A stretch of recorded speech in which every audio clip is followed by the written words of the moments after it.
On December the 31st, 2018, Trey Matthews signed a contract with the Green Bay Packers to play safety. He was originally on their practice squad, but signed a contract with Green Bay. Big shout out to Trey Matthews, former safety for the Auburn Tigers, and a guy that we missed thoroughly as an Auburn Tiger this past football season. Let me tell you a little bit about Trey Matthews. He will always be intertwined with history for Auburn University because, one, before he came to Auburn, he was intertwined with history because he was an active participant in the prayer at Jordan-Hare because of his aggressiveness and because of his willingness to put it all out there. He actually hit the ball that ushered Ricardo Lewis basically walking into the end zone with the football instead of just knocking the ball down. But hey, at the point of attack, Trey Matthews had 12 tackles in that particular game while he was a Georgia Bulldog, and was just, I mean, if you saw it on film, he was really bringing some wood to the Auburn Tigers. Long story short, he transfers to Auburn and turns out to be one of the best safeties in, I want to say, in Auburn history, maybe. But impact-wise, we felt his impact by the fact that he was not on the field this year. Now, during his time, Trey Matthews was either leading tackler, or pretty close. Now, see, here's the situation. When you have a safety, you kind of don't want him leading in tackles, but if you Trey Matthews, you don't mind because Trey Matthews I like to call Trey Matthews front door because he's coming to your front door. When he hits you, he's not hitting you, say, 10, 15 yards down the field to save a touchdown. He's hitting you at the point of attack. That is the reason, in my honest opinion, that Auburn missed Trey Matthews this past season, because there were a lot of plays that if Trey Matthews, I think, would have still been out there, wouldn't have happened. Number one, the play that wouldn't have happened is the long touchdown that LSU had to get themselves back into the football game. And Auburn just wouldn't have happened because Trey Matthews is very athletic. And if you think about it, he didn't allow goofy plays like that to happen. Why? Because guess who was defending on that particular play? And I do apologize that I don't have highlights for this, but if you're an Auburn fan, you know exactly what I'm talking about. Deshaun Davis was right there. You know what I'm saying? Could have made the play, but offensive coordinators understood that although Deshaun Davis had a whole lot of heart, there was some SEC plays that, for example, Owen Papo is going to make, KJ Britt is probably going to make, that Deshaun Davis could not make. Deshaun Davis was actually in position, but he had to stretch all the athleticism he had to even try to make a play at it, but he just missed. And the wide receiver comes across, takes it on to the house. Why? Because you don't have Trey Matthews back there. Why? Because you don't have Steven Roberts back there. If you don't have those two guys, if you got those two guys on the field, that play is maybe a first down at best. All right, so you just never ever know the impact of a player really until they are gone. And sometimes that's kind of unfortunate. But when you think about it with Trey Matthews, he really was a great supplement to a talented somewhat, if you're say a Mississippi State or Ole Miss or something like that, then I would say this linebacker core is talented. But when you start talking about elite, these guys just weren't elite. So they had to have somebody to supplement some of their lack of athleticism and ability.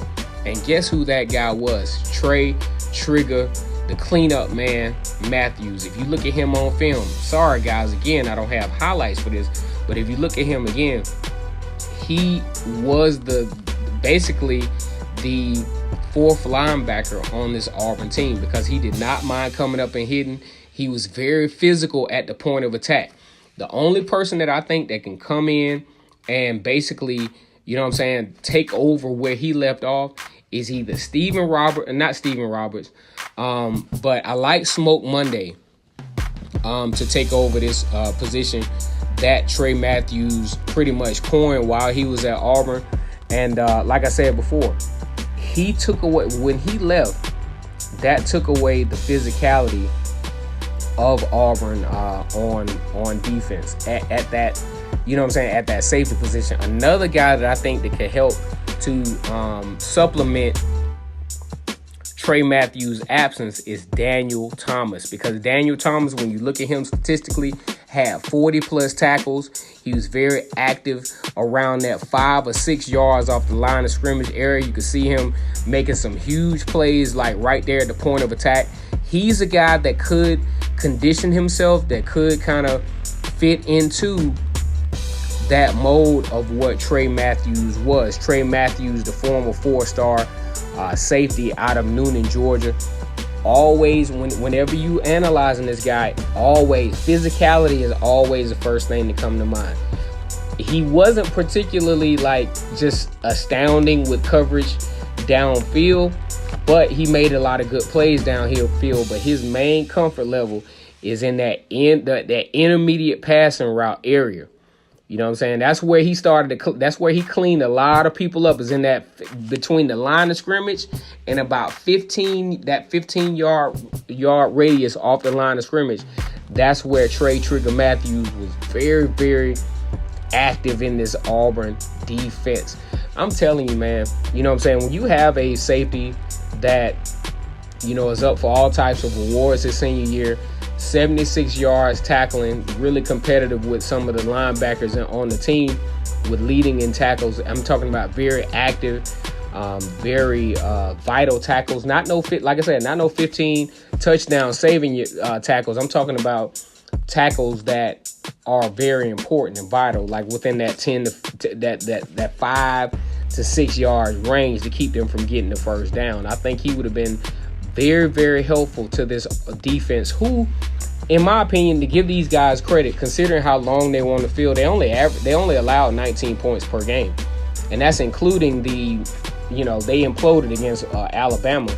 That was their worst output, obviously, but everything else was pretty manageable. You know what I'm saying? The defense pretty much anchored this team. If it weren't for defense, I mean, you looking at just a straight disaster out of Auburn this past year with an 8-5 record, culminating with a nice win over Purdue, you know, to give this team some hope. Got some great recruits, very top-heavy recruiting-wise, and also got some utility guys on that recruiting in this recruiting class. Very, very, very, very active, very, very effective recruiting class. I wouldn't say just a knockout of the park, but considering everything, I think a very recruiting class and something definitely to build on. Now, in order for Auburn to continue to move forward, in my honest opinion, there's some opportunities there.